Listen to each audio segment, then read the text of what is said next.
الحمد لله وحده والصلاة والسلام على من لا نبي بعده أما بعد. روى الإمام مسلم في صحيحه عن سفيان بن عبد الله الثقفي رضي الله عنه قال: قلت يا رسول الله قل لي في الإسلام قولا لا أسأل عنه أحدا غيرك قال عليه الصلاة والسلام: قل آمنت بالله ثم استقم. بیدر پہنچنے کے بعد ذمہ داران کے ساتھ پہلی ایک مرتبہ نشست ہوئی تھی، تو اس میں ذمہ داران نے یہاں کے ماحول کو سامنے رکھتے ہوئے ایک موضوع ہم نے دیا تھا، وہ ہے عقیدہ. بہت اہم ہے. تو عقیدے سے متعلق ایک مسئلہ آتا ہے، ایمان میں اضافہ کیسے ہوتا ہے.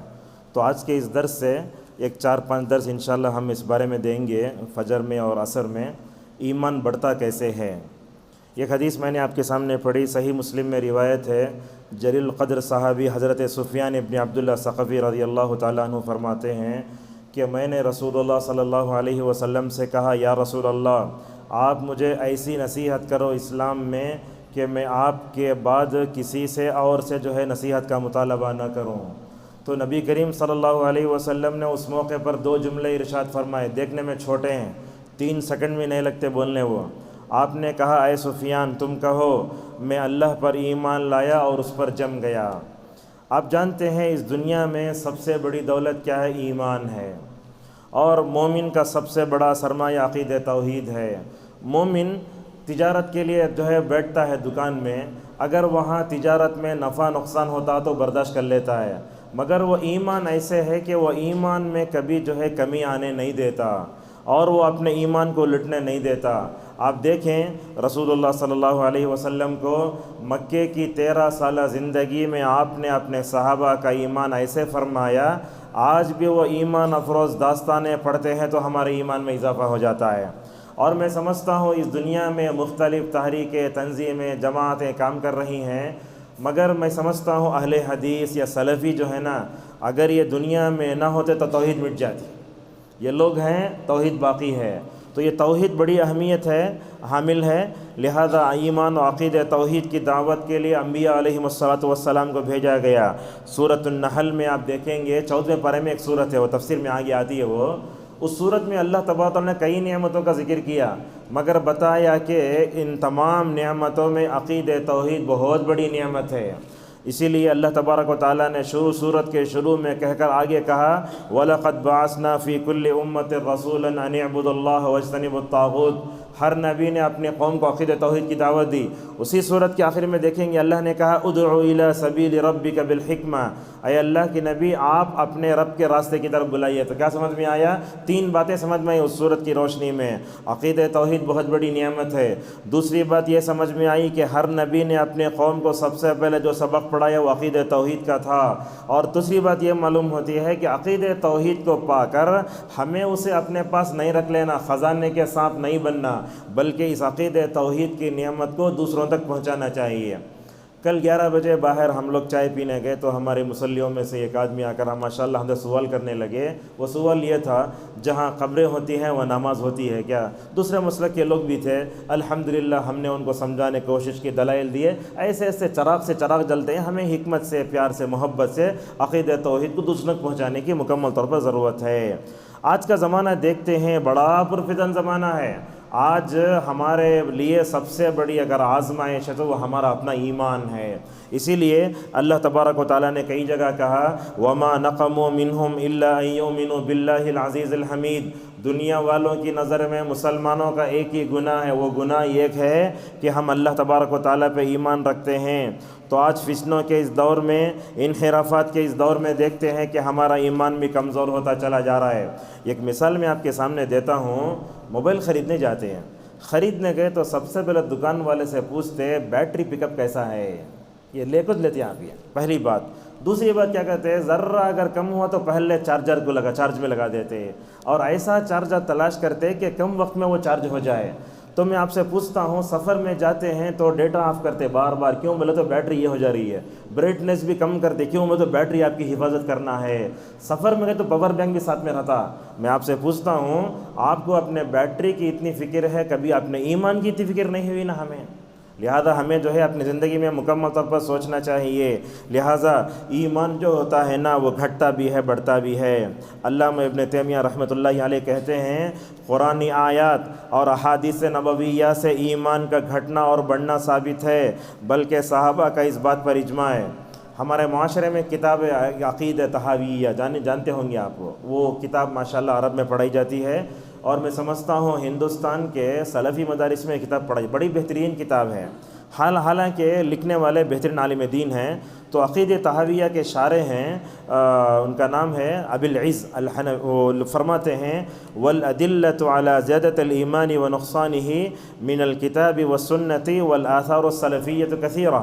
کہا کہ ایمان بڑھتا ہے، قرآن سے اتنے دلائل ہیں، ایمان بڑھتا ہے کم ہوتا ہے اس کے لیے حدیث میں دلائل ہیں اور اقوال بھی ہیں۔ اور آج کل کا زمانہ ایسا ہے، لوگ آ کے ہم سے بولتے ہیں حدیث بولے تو حدیث کا نمبر بولو کریں۔ اب اس کی بھی تربیت میں آپ کو بتا دیتا ہوں، یہ قرآن جو حدیث بولتے ہیں نا، اصل میں تقریر میں قرآن کی آیت کا نمبر بولنا، حدیث نمبر بولنا، یہ سلف کا منہج نہیں ہے۔ یہ میں سمجھتا ہوں ثناء اللہ مدنی حفظہ اللہ شاید وہ بولتے ہیں، اب لوگ کیا سمجھ جاتے ہیں، وہ بڑے عالم سمجھ جاتے ہیں، لیکن آپ دیکھیں گے عرب وغیرہ میں کہیں بھی حدیث نمبر نہیں بولتے۔ یہاں تو میں لکھ کے لاتا ہوں، اگر کسی کو ہو تو انفرادی طور پر پوچھ لے سکتے ہیں، مگر وہ آیت نمبر حدیث نمبر اس میں بولنا جو ہے یہ بہت ہم علماء کو نہیں دیکھتے۔ لیکن پھر بھی لوگوں کی آسانی کے لیے میں آپ کے سامنے ان آیتوں کے نمبر بولتا ہوں جس کے پڑھنے سے معلوم ہوتا ہے کہ ایمان بڑھتا ہے۔ کہاں ہے؟ سورۃ الانفال آیت نمبر 2، سورہ مریم آیت نمبر 70 پر 6، سورۃ المدثر آیت نمبر 30 پر 1، سورۃ الفتح آیت نمبر 4، سورہ آل عمران 173، سورۃ التوبہ میں 2 آیتیں بازو آئیں 124 125، اور سورہ احزاب میں 22۔ یہ پورے وہ مقامات ہیں جہاں اللہ تبارک و تعالیٰ بتاتا ہے کہ ایمان بڑھتا ہے۔ اچھا، حدیث سے کیا دلیل ہے؟ حضرت انس بن مالک رضی اللہ تعالیٰ عنہ فرماتے ہیں کہ رسول اللہ صلی اللہ علیہ وسلم نے فرمایا لا یؤمن احدکم حتی اکون احب الیہ من والدہ ولدہ والناس اجمعین۔ آپ نے کہا تم میں سے کوئی آدمی مکمل مومن نہیں ہو سکتا جبکہ وہ اپنے نفس سے، اپنے گھر والوں سے، اپنے باپ سے، اپنے بچوں سے بڑھ کر اللہ کے نبی صلی اللہ علیہ وسلم سے محبت کرے۔ اس حدیث سے کیا معلوم ہوتا؟ جب تک ہم نبی سے حقیقی محبت نہیں کرتے ہمارے ایمان میں اضافہ نہیں ہوگا۔ اگر ہم جو ہے اللہ کے نبی صلی اللہ علیہ وسلم سے محبت نہیں کرتے، ایمان میں کیا ہو جاتا؟ کمی آ جاتی ہے۔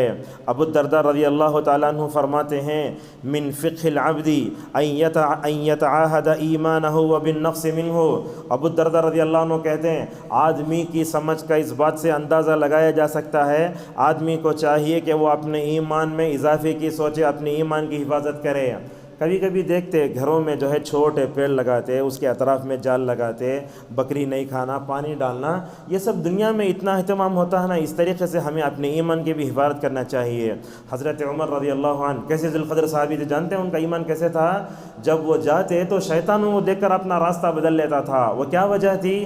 یہی وجہ تھی، علامہ ابن حجر رحمہ اللہ کہتے ہیں حضرت عمر کے ایمان کا مقابلہ کرنے کی شیطان کے اندر بھی طاقت نہیں تھی۔ آج کل تو ہمارا حال یہ ہے، ہم شیطان کو دیکھ کر اپنا راستہ بدل لیتے ہیں۔ شیطان عمر کو دیکھ کر اپنا راستہ بدلتا تھا، ہمارا حال یہ ہے ہم جو ہے شیطان کو دیکھ کر اپنا راستہ بدل لیتے ہیں۔ حضرت عبداللہ مسعود اللہ دعا کرتے، دعا نوٹ کیجئے، دعا کرتے تھے اللہم زدنا ایمانا و یقینا و فقہا، اے اللہ میرے 3 چیزوں میں اضافہ کر، تو میرے ایمان میں اضافہ کر، میرے یقین میں اضافہ کر، اور دین کی سمجھ میں اضافہ کر۔ اب میں آپ کے سامنے 2 اسباب پیش کرتا ہوں، ایمان بڑھتا کیسے ہے، گھٹتا کیسے ہے۔ اس بارے میں سعودی عرب کے مشہور عالم دین عبدالرزاق البدر حفظہ اللہ بڑی اچھی کتاب لکھے، تقریباً 32 صفحے کتاب ہے۔ میں گزارش کروں گا آپ لوگوں سے، یہاں امام صاحب بھی شاید لکھنا پڑھنا جانتے ہیں، یہ ایمان بڑھتا کیسے بولے تو جو اسباب میں بیان کر رہا ہوں نا، اس کو فولڈر کی شکل میں اگر شائع کر کے لوگوں کے درمیان میں تقسیم کر تو ماشاءاللہ بہت اچھا کام ہوتا ہے۔ وہ کتاب میں نے پوری پڑھی، کئی مرتبہ درس دیا، تو اس کتاب میں انہوں نے ماشاءاللہ بڑا اچھا لکھا ہے۔ اوزاعی رحمہ اللہ ایک بہترین عالم دین ہے، ان سے پوچھا کہ ایمان بڑھتا کیا؟ تو کہا اوزاعی نے ایمان بڑھتا ہے تو بڑا تو پہاڑوں کی طرح ہو جاتا ہے، اللہ اکبر، اور ایمان گھٹتا ہے تو ایسا ہو جاتا ہے، کہا لا یبقى منہ شیء، اس سے کوئی چیز باقی نہیں رہتی۔ ٹھیک ہے، ایمان میں اضافے کے لیے کیا کرنا چاہیے؟ میں نے جو ہے 3 چیزیں یہاں لکھی ہیں۔ سب سے پہلے اللہ پر ایمان کا مطلب سمجھنا۔ حیدرآباد کے عالم دین ہے، میرے ساتھی بھی ہیں وہ مدینے میں، حسین مدنی، انہوں نے کتاب لکھی اللہ پر ایمان۔ اس کتاب کو پڑھیے آپ۔ اللہ پر ایمان لانے کے 4 مطلب ہیں۔ پہلا مطلب یہ ہے کہ اللہ کے وجود پر ایمان لانا چاہیے، دوسرا یہ ہے کہ اللہ کے ربوبیت پر ایمان لانا، تیسرا یہ ہے کہ اللہ کی الوہیت پر ایمان لانا، اور چوتھا یہ ہے کہ اللہ تبارک و تعالیٰ کے اسماء و صفات پر ایمان لانا۔ اللہ تعالیٰ کے اسماء و صفات جانتے ہیں نا، اللہ تعالیٰ کے نام بھی ہیں، صفات بھی ہیں، اور ان تمام صفتوں میں، ناموں میں 2 نام بہت اہم ہیں۔ کون سے؟ الحی اور القیوم۔ رسول اللہ صلی اللہ علیہ وسلم نے فرمایا، بندہ یا حی یا قیوم کہہ کر دعا کرتا ہے تو دعا قبول ہوتی ہے۔ میں آپ سے پوچھتا ہوں، اگر کسی آدمی کو آپ اپنی طرف متوجہ کرنا چاہے تو بار بار اس کا نام پکارتے ہیں، خالد ادھر دیکھو خالد، ایسا اللہ تعالیٰ کو بھی اپنے طرف متوجہ کرنا ہے تو اللہ کا بار بار نام لینا، یا حی یا قیوم، یا حی یا قیوم۔ اس طریقے سے جو ہے آپ دعا کریں گے، دعا قبول ہو جائے گی۔ اور ایک حدیث آتی ہے کہ اللہ کے نبی صلی اللہ علیہ وسلم نے فرمایا، ان للہ 99 اسما من احصاها دخل الجنہ۔ اللہ تعالیٰ کے 99 نام ہیں، صحیح ہیں، مگر یہ 99 نام کسی ایک روایت میں نہیں آئے۔ غور سے سنیے، بول رہا ہوں، 99 نام کسی ایک روایت میں نہیں آئے۔ ہمارے پاس انڈیا میں قرآن چھپتا ہے تو اس میں 99 نام شروع میں ہم دیکھتے ہیں، اور آخر میں بھی نبی کے بھی 99 نامہ لوگ لا لیے ہیں، پتہ نہیں کہاں سے لائے، سمجھ میں نہیں آتا۔ اب یہ جو 99 نام قرآن کے شروع میں جو پرنٹ کیا گیا نا، یہ روایت ضعیف ہے، یہ ترمذی کی۔ مشہور عالم دین تھے حیدرآباد کے، ارشد بشیر مدنی، جانتے ہوں گے ماشاءاللہ، بڑا اچھا کام کیے، اب تو باہر ہیں وہ۔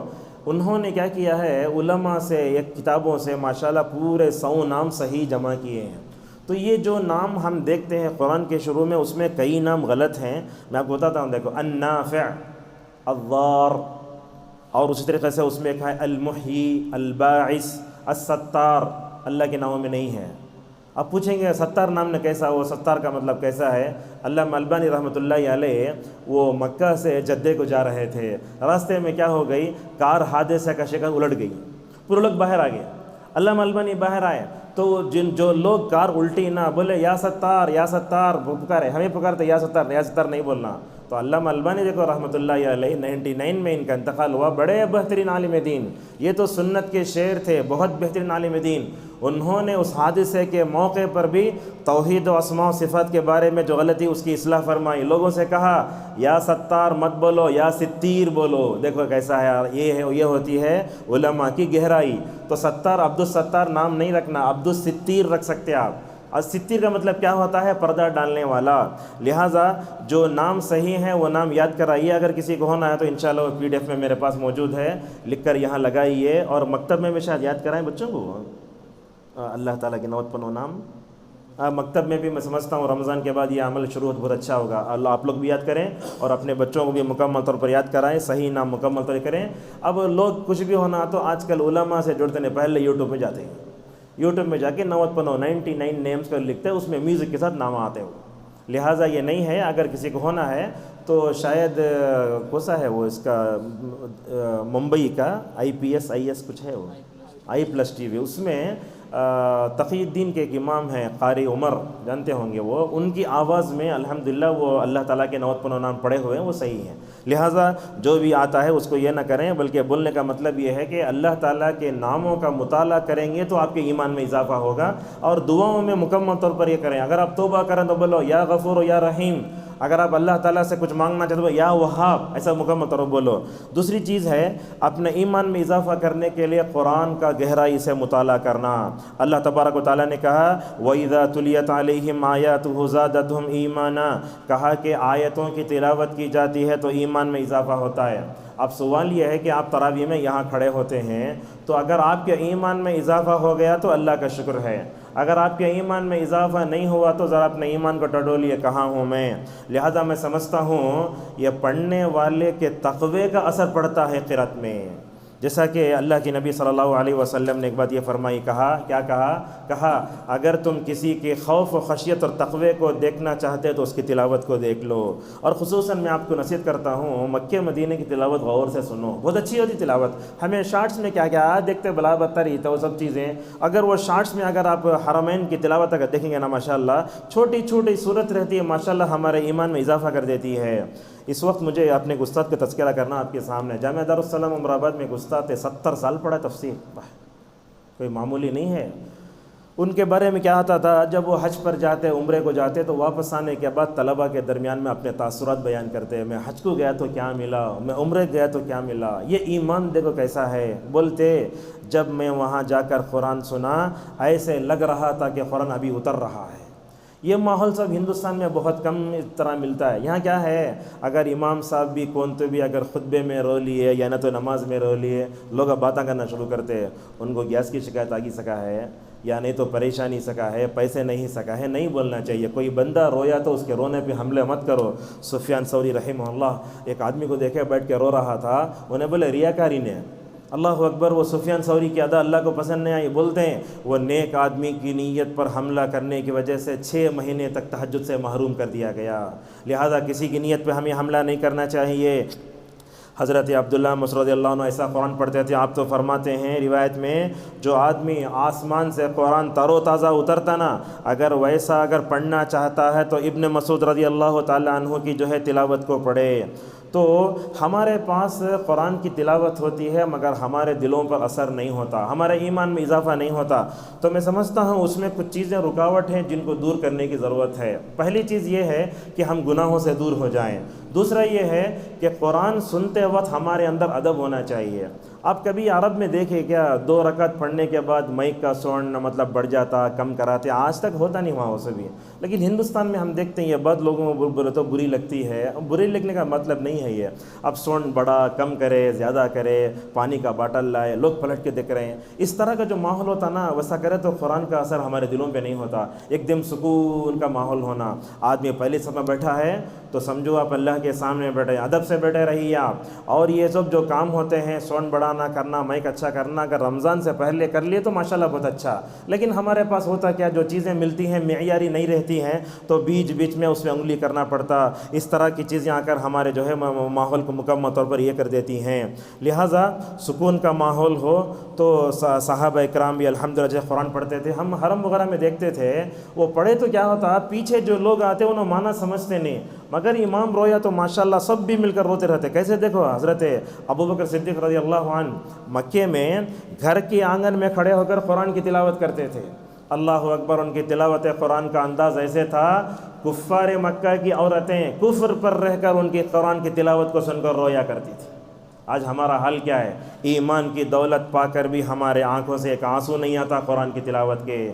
اب مکے میں فتنہ مچ گیا، آ کر بولے نبی سے، دیکھو تمہارا دوست ابو بکر گھر کے آنگن میں نماز پڑھتا ہے، ان کی تلاوت کو سن سن کر ہماری عورتیں جو فتنے میں پڑ رہی ہیں۔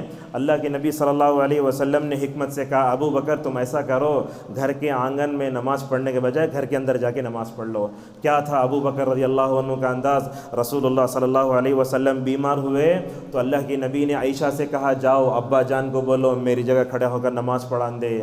اس وقت کیا بولی عائشہ رضی اللہ عنہ، یا رسول اللہ میرے والد ابو بکر تو اتنے نرم دل ہیں، اگر آپ کی جگہ کھڑیں گے تو اپنے آپ پر قابو نہیں پائیں گے، اور روتے بھی تھے وہ سچ۔ اس لیے دیکھیں اذا جاء نصر اللہ والفتح، جب آیت اتری نا، حضرت عمر خوش ہو جا رہے ہیں، حضرت ابو بکر رو دل رہے ہیں۔ کیوں؟ سمجھ کا فرق۔ ابو بکر نے سمجھا یہ میرے دوست دنیا سے جانے والے ہیں، اس لیے ابو بکر رضی اللہ عنہ کو رونا آ گیا۔ میں آپ کو بولتا ہوں، دیکھو ایک آخری مثال ہے، عرب کے لوگ وہ مطلب جو ہے ڈاکٹری پڑھنے کے واسطے، انجینئرنگ پڑھنے کے واسطے امریکہ سب جاتے۔ اس طرح کی ویڈیوز میں نے بھی وہی متوقع دیکھے ہیں، وہاں جا کر ماشاءاللہ کبھی چھٹی ہوئے تو دعوت کا کام کرتے ہیں۔ دعوت کا کام کرنے کا انداز کیسا ہے، یاسر الدوسری کی تلاوت، صلاح البدیر کی، یا نہیں تو شریم کی، سدیس کی تلاوت رکھ لیتے، وہ جو ہیڈ فون آتا نا اس کے اندر سے جا کے مطلب جاتے، اتوار کے دن بڑے بڑے پارکوں میں جاتے، اس میں کوئی جو ہے فلمی ہیرو رہتا، اس میں کوئی جو ہے پورا کلین شو رہتا، یہودی رہتا، مجوسی رہتا، نصرانی رہتا، جب جا کے پوچھتے میں آپ کو ایک ایسا کلام سناتا ہوں جس کو سن کر جو ہے ماشاءاللہ آپ کے دل کو بہت اثر ہوگا۔ وہ نہیں بولتے میں بھی سنتا ہوں، اب اس کے کان میں رکھتے، اللہ اکبر، اس کے کان میں رکھنا کیا بغیر اختیار سے آنسو آنا شروع ہو جاتے ہیں۔ تو میں آپ سے بتاتا ہوں، ایمان پر رہ کر بھی اگر ہمارا ایمان پر اثر نہیں ہوا تو ہمیں مکمل طور پر سوچنا چاہیے۔ تو ماحول بنائیں آپ لوگ قرآن پڑھنے سمجھنے کا۔ تراویح جب پڑھتے نا آپ لوگ کیا کرو، غور سے سنو کیا پڑھ رہے ہیں۔ جہاں شیخ اٹھاتے کبھی کم بھی کرتے، کبھی آواز میں غم بھی آتا، وہ کیا معنی کو سمجھ کے پڑھ رہے ہیں وہ، لہذا اس طریقے سے ہمیں گانے سن کے بڑا مزہ آتا۔ نظمہ نعتہ سن کے ہمیں ایسا ایسا ہوتے، مگر قرآن سن کر ہمارے دل پر اثر نہیں ہوتا، لہٰذا اپنے آپ کو سوچنا چاہیے۔ تو قرآن حفظ بھی کرو اور اس پر مکمل طور پر عمل بھی کرو، اور الحمدللہ میں سمجھتا ہوں اگر ہم میں سے کچھ لوگ بیمار ہو جاتے ہیں نا، مثال کے طور پر کسی کو کیا ہوتا ہے، ٹائیفائڈ کی بیماری آتی ہے، یا کسی کو لوز موشن ہوتا ہے، تو ORS دیتے، دوائیں دیتے، خون کی گولیاں دیتے، سب کرتے، مگر ہمارا ایمان کمزور ہوا تو کبھی ہمیں اس کی طرف توجہ نہیں دیتے۔ بہرحال یہ موضوع ذرا اٹریکشن ہے، جاذبیت والا ہے۔ انشاءاللہ آپ لوگوں سے گزارش ہے کہ فجر اور عصر کے درس میں یہ ایمان بڑھتا کیسے ہے، اس پر مکمل طور پر توجہ دیں۔ اللہ تبارک و تعالیٰ سے ہماری دعا ہے اللہ تعالیٰ ہم سب کو اس عقیدہ توحید اور ایمان کی نعمت کو پا کر اللہ کا شکر ادا کرنے کی ہم سب کو توفیق عطا فرمائے۔ اللہ تعالیٰ ہم سب کو جیسے دنیا میں ہم چیزیں کو بڑھاتے ہیں، ویسے اللہ تعالیٰ ہمیں بھی اپنے ایمان میں اضافہ کرنے کے جو اسباب ہیں ان اسباب کو اپنانے کی توفیق عطا فرمائے۔ اللہ تعالیٰ ہم سب کو اللہ تعالیٰ کے جو 99 صحیح نام ہیں اس کو یاد کرنے اور قرآن کا جو ہے گہرائی سے مطالعہ کرنے کی ہم سب کو توفیق عطا فرمائے۔ وآخر دعوانا الحمد للہ رب العالمین۔